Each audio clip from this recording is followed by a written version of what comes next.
O que acontece nesse caso? Houve muita pressão já em 2014 sobre como o Brasil deve se posicionar, né? O Putin invadiu a Ucrânia e teve uma cúpula em Fortaleza com ele dos BRICS logo depois. E os americanos pediram para Dilma desconvidar, tirar ele da lista. Ela ignorou e o Putin esteve, de fato, na reunião, etc., faz parte de uma tradição brasileira de manter, ou buscar manter laços cordiais e funcionais com todas as grandes potências.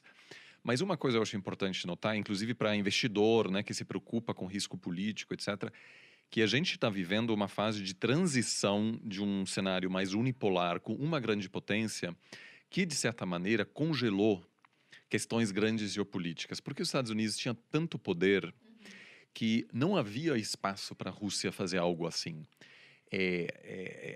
A Rússia era tão fraca que não tinha o que fazer quando os Estados Unidos começaram a integrar a Polônia e vários outros países da Europa Leste na OTAN. O Yeltsin era um líder fraquíssimo nos anos 90, a Rússia era um caos. A China, até 20 anos atrás, era uma economia em ascensão, mas muito frágil ainda, rural, etc. E agora estamos à beira de entrar numa fase multipolar, né, com vários polos de poder, Estados Unidos, China, sobretudo, que tem seus interesses e que podem começar a agir sem se preocupar inteiramente o que Washington quer, né, porque agora, aos poucos, há um desafio chinês pela hegemonia americana na Ásia. E da mesma forma da Rússia nessa região da Ucrânia. Então, de certa forma, o que estamos vivenciando agora é o novo normal um pouco, né? Haverá cada vez mais esse tipo de coisa. E eu acho que para grandes empresas isso vai ser difícil, porque se você pensa assim, as multinacionais nos últimos 30 anos não tinham que realmente se importar muito com a geopolítica. Não era um assunto tão relevante assim. Hoje, todas as grandes empresas têm assessores de geopolítica. Porque uma Apple da vida, nenhuma empresa que só opera nacionalmente. Se tem uma empresa brasileira, precisa saber qual é o risco de uma invasão russa na Ucrânia, porque isso vai afetar o meu custo de energia, né? Muito fertilizante que está sendo produzido na Ucrânia vai aumentar o custo do fertilizante que o Brasil importa. Isso tem um impacto direto nas exportações brasileiras para a China, por exemplo. Então, muita gente fala, que chata essa crise, né? Espero que vá passar. Eu falo, gente, nas próximas décadas não vai passar. A gente está agora entrando nessa fase e isso eu acho que é importante para o investidor também ficar mais ligado nessas realidades, né? É a mesma coisa da pandemia, né? Você vê, hoje em dia, todo mundo, cada estado, né? Cada país decide o que vai acontecer.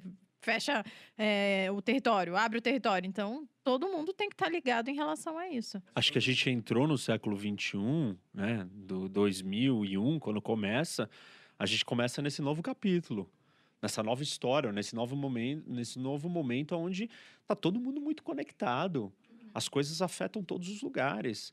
As pessoas ficam comentando e falando do Afeganistão, assim, ninguém nem sabe localizar no mapa onde está. E uma coisa que acontece no Afeganistão afeta o mundo inteiro. E você consegue criar uma reação, né, ou uma linha em cadeia de todos esses episódios e acontecimentos. Então, você imagina o seguinte, você tem a Primavera Árabe, que começa em parte por uma questão alimentar, de fornecimento de alimentos, de preço do alimento.